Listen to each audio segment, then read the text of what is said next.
Bom dia, quem fala aqui é o engenheiro Will. Vamos dar continuidade ao nosso treinamento de PLC, né? Por enquanto, método PLC na prática, né? Então nós vamos falar um pouquinho sobre a linguagem ladder, né? Os seus componentes. Vamos falar em 4 videoaulas aí, né? Então vamos à primeira, né? Introdução à linguagem ladder, né? Então nós temos, por enquanto temos alguns dispositivos de entrada e os dispositivos de saída, né? Vamos falar primeiro dos contatos NA, NF e o contato OUT, que seria o de saída, né? Então o contato de entrada, normalmente tem o contato NA, ele é usado mais na entrada, né? E ele tem esse aspecto, essa carinha aqui com fosse 2 barrinhas, né? Aberta, que seria um contato NA. Contato normalmente aberto, libera a passagem quando acionado. Em on. Vocês vão encontrar muito assim, on e off, né? On seria acionado e off seria desacionado, né? Então quando você encontrasse 2 chapinhas abertas, ele não vai estar gerando nada, nenhuma saída. Ele vai ter entrada C, pode ter um sinal na entrada, porém está guardando ser acionado esse contato aberto para liberar uma saída. Então ele vai liberar essa saída quando o contato for acionado, for para on, né? Então seria basicamente o mesmo princípio de uma chave aberta, um interruptor aberto. Então, por isso o nome NA, contato normal aberto. O que nós temos, um outro contato seria na mesma entrada, nós temos o contato off, seria o contato normalmente fechado, né? Que tem o mesmo desenho, porém tem uma barrinha no meio, indicando que ele está dando condição, que ele está fechado. E ele vai ser desacionado, ele vai deixar de ter condução quando você acionar ele. Quando você mandar o sinal nele, ele vai abrir impedindo a condição de saída, fazendo justamente o contrário do NA. Então, um seria NA, normalmente aberto, e um normalmente fechado. Só que nós temos um outro terceiro contato, que a gente chama de contato de saída, né? Que ele tem esse outro aspecto, como você está vendo aqui na saída no mostrador do mouse, que é que ele tem já não tem uma característica de 2 chapas retas, ele tem uma chapinha meio arredondada e não tem a outra perninha aqui, tá vendo? E esse contato ele é sempre colocado, depositado na saída dos sinais. Então, quando você acionar ele, usar essa condição, lá na programação em ladder, que eu vou mostrar no treinamento futuro para frente, quando você acionar ele já vai te deslocar lá para o final, no final da linha, da direita para a esquerda, porque ele somente se encaixa na saída, então ele tem esse aspecto, como você está vendo. E ele é acionado quando a condição de entrada forem satisfeitas. Então, por exemplo, se você tem um contato normal fechado na entrada, a saída vai ser acionada. Se você tem um aberto, não vai ser acionado. Somente quando você acionar a saída de entrada aberta. Aí ele vai te liberar a saída. Ok? Então, esses são os 3 princípios aí, com os sinais básicos aí de contato NA, NF e saída, né? A bobina de saída. E também nós temos continuando a dizer de saídas, nós temos também mais dois tipos de bobinas que são diferentes da comum, né? Aquela seria comum, e temos uma bobina de saída chamada de saída 7 e saída reset. A 7 leva a essa simbologia, como você está vendo aqui, tá vendo? Saída underline 7, aqui é o nome dela, né? Eu coloquei como saída 7. Então ele tem uma bobina redondinha, não tem a perninha aqui do final, porém essa bobina, essa lógicazinha, essa lógica, ela só vai ser adaptada nas saídas. Então, quando você chamar ela só vai entrar lá no fim do programa, né? No fim da esquerda para a direita. E ela vai ter essa siglazinha, vai ter um S aqui no meio dele, simbolizando que ela é uma bobina de 7. Então, a bobina de 7 permanece ligada quando é acionada, até que seja resetada. Então, quando você acionar ela, independente que você desacione, ela vai permanecer porque ela foi setada, ela setou. Então ela vai permanecer com a sua saída ativa, né? E aí nós temos uma outra bobina que a gente chama de bobina de reset, que é a mesma simbologia, porém ao invés de ter um S, você tem um R. O R nada mais é de reset. E ela desliga a saída que permanece ligada até ser novamente através do comando set. Então, São dois sinais que equivalem a um. Então, quando você acionar a bobina 7, você tem que gerar uma mesma bobina com esse mesmo endereço, só que com o nome de reset. Entendeu? Então, assim, você vai acionar ela através da bobina de set e você vai desacionar através da bobina de reset, que vai levar o mesmo endereço. Ok? Então, toda vez que você criar uma bobina de set, você tem que criar uma bobina de reset para desligar essa mesma bobina. Entendeu? Então, como diz a frase aqui, ó, sempre que usar set com o reset. Nunca usar com outro tipo de bobina. Então, toda bobina de set vai ter uma de reset para se autodesligá-la. Ok? Então, uma vai ser para ligar e uma vai ser para desligar a mesma. Tudo ok? Então, existe um. Agora vamos falar um pouco das entradas. Né? Até o momento eu falei das saídas, né? Se seria a bobina de saída, set e reset. Vamos falar agora um pouquinho da entrada. Existem mais outros dois tipos de lógica de entrada, né? Que seria que você pode trabalhar com os contatos NA e NF, que seria a lógica e a lógica OU. Você vai encontrar muito no termo inglês. Lógica seria a lógica AND, né? Que em inglês nada mais é que é o elemento em série, envia um sinal para uma saída quando A e B satisfazerem as condições. Então, como mostra aqui o fluxo do sinal? Então, assim, você tem aqui um sinal aberto com o endereço A e um sinal fechado com o endereço B. Para te gerar um sinal na saída, você precisa que essas duas condições estejam ativas. Então, a B já está ativa, porque ela está fechada, então ela já está dando condição. Se você acionar a A, ele vai ter um sinal na saída. Entendeu? Então, assim, só que você precisa dos dois sinais para te gerar a saída. Por isso, a lógica E é a lógica A e a lógica B. Podemos encontrar as duas abertas, sim. Aqui no caso está mostrando uma aberta e uma fechada, mas você pode encontrar as duas abertas, que aí vai ter que ter a condição A e condição B para gerar a saída. Então, por isso a lógica, o nome E. Uma e outra, ligado em série, depende das duas condições para que a saída seja gerada. Quando se fala da lógica ou o termo em inglês OR, que significa ou em português, os elementos ficam em paralelo.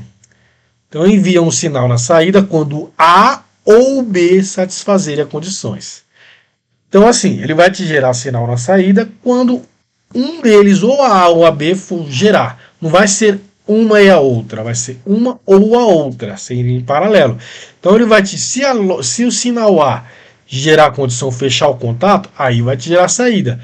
Ou se o sinal B fechar o contato, também te gera a saída. Então, ou a A ou a B, tendo condição, te gera a saída. É o contrário da de cima. A de cima tem que ser a A e a B. Por isso, E. Aqui seria a A ou a B. Ou pode ter mais, né? Pode ter a C, D, E, F, pode ter um monte de condição. Mas desde que qualquer uma delas te dá condição, te gera a saída. Ok? Então, essa seria a lógica OU. Tá? Bem simples de entender, bem fácil. Qualquer dúvida, prosseguimos o vídeo. Entre em contato. Também temos uma outra centrada, também um outro modelo que a gente chama de detecção de borda de subida e borda de descida, né? A borda de subida é um contato aberto com essa letrinha P aqui no meio, né, dentro dela. E a borda de subida seria certa, emite um pulso quando muda o estado de 0 para 1. Então, em relação ao tempo, como mostra a figura, você não acionou ela. O que acontece? Ela só vai te gerar apenas um pulso. Mas esse pulso vai ser gerado no momento que você acioná-lo. Então, assim, você acionou aqui o P, aí ele te gera um pulso na saída. Quando você desaciona, nada acontece. Mas assim, já foi gerado um pulso na saída. Então, assim, quando você gerar mais um pulso aqui no P, ele te gera outro pulso na saída. No momento em que você aciona, permanecer acionado ou desacionar, nada vai acontecer. Só vai gerar um novo pulso quando você apertar novamente. Por isso o nome borda de subida, no momento que você acionar. A borda de descida, a entrada 3 aqui mostra, ela vai estar com essa nomenclatura, um contatinho aberto com um N no meio. Então ele emite um pulso quando muda o estado de 1 para 0, como mostra no gráfico aqui do tempo, nível lógico. Então quando você está aqui em 0, nada acontece. Se você apertou, também nada vai acontecer. Permaneceu apertado, nada acontece. No momento em que você tira o dedo, desaciona, que aí ele muda o estado de nível alto para nível baixo, ele te gera um pulso na saída. Entendeu? Então, assim, a borda de subida seria quando você aciona e a borda de saída e descida quando você desaciona. Entendeu? Então, toda vez que você desacionar, ele gera um pulso na saída. Permaneceu desacionado, nada acontece. Acionou de novo, nada acontece. Permaneceu acionado, nada acontece. Quando você desaciona pela. Desculpa, peraí. Quando você desaciona pela segunda vez, ele te gera outro pulso na saída. Entendeu? Então funciona a borda de descida, funciona dessa seguinte maneira. Você aperta o botão, nada acontece. Quando você desaciona, ela acontece. Na verdade, o que acontece? Ele gera um pulso na sua saída. Ele não vai permanecer um pulso, ele vai gerar um pulso apenas. Entendeu? Então, assim, borda de subida, recapitulando novamente, é quando você, no momento em que você aciona a entrada.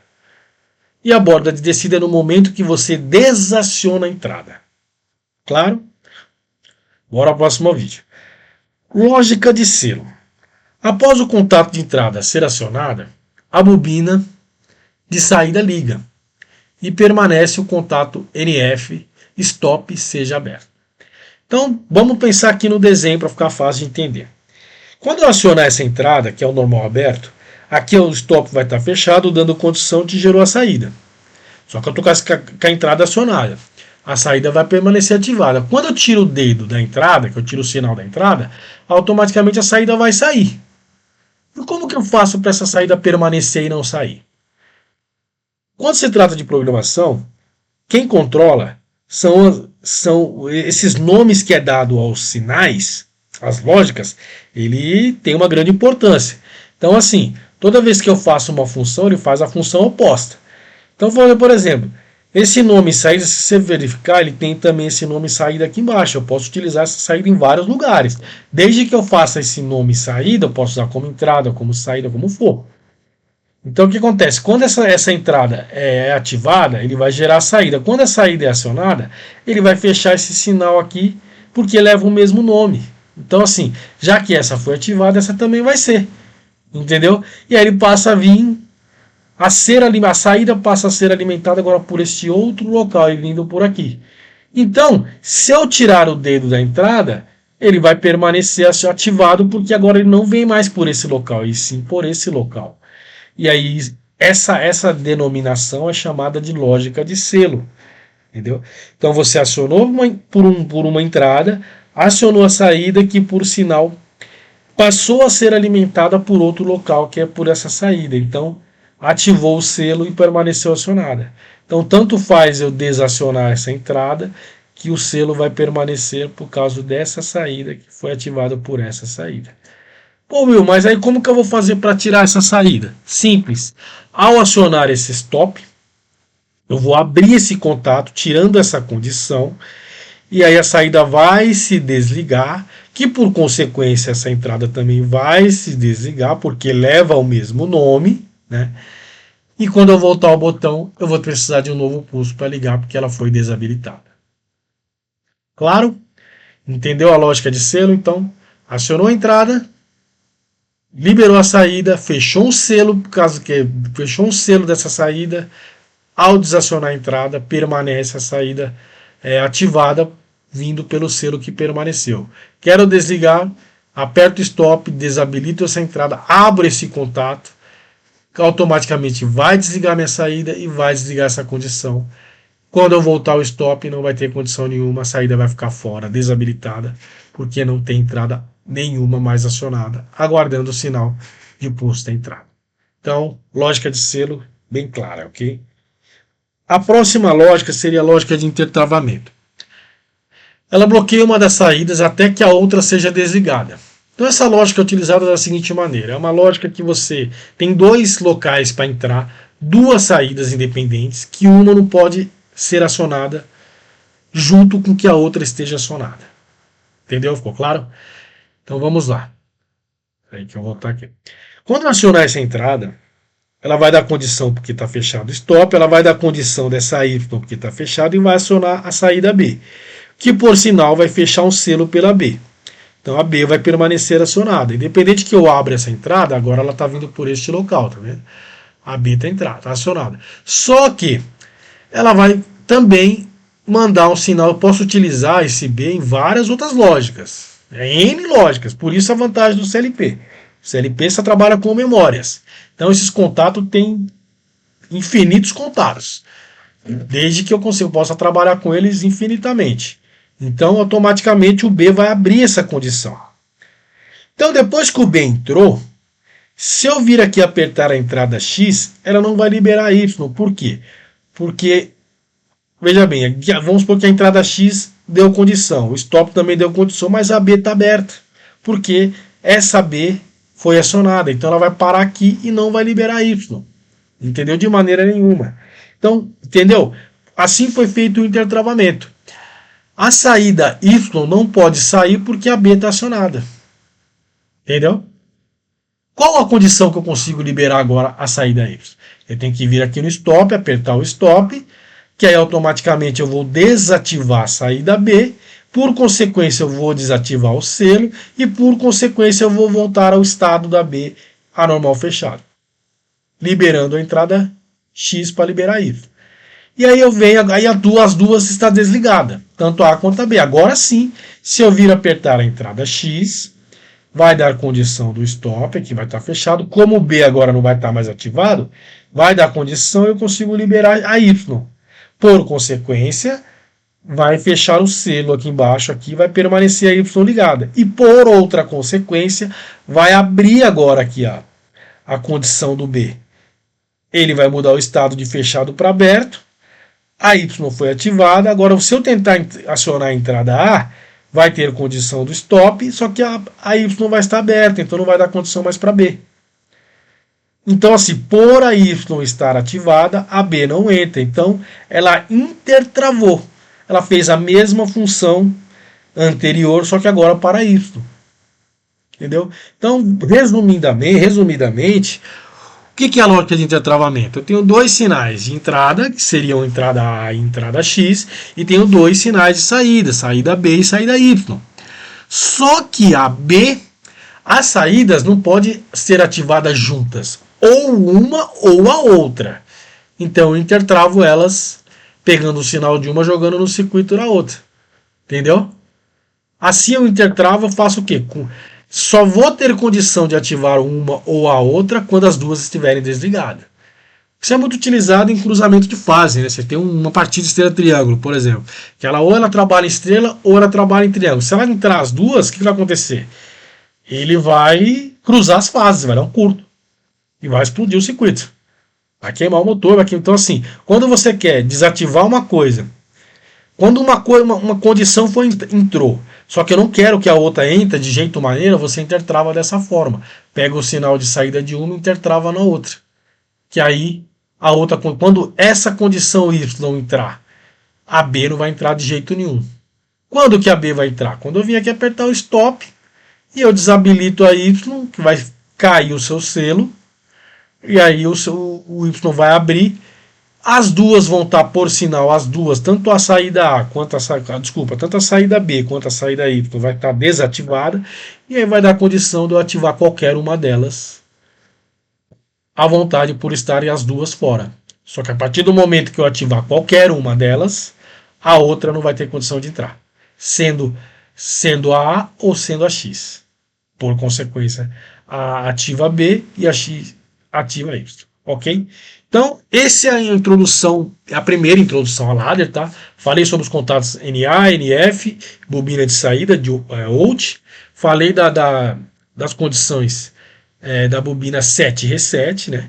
Falei do selo e agora acabei de falar do intertravamento. Espero que você tenha gostado. Até a próxima aula e o próximo vídeo. Tchau, tchau.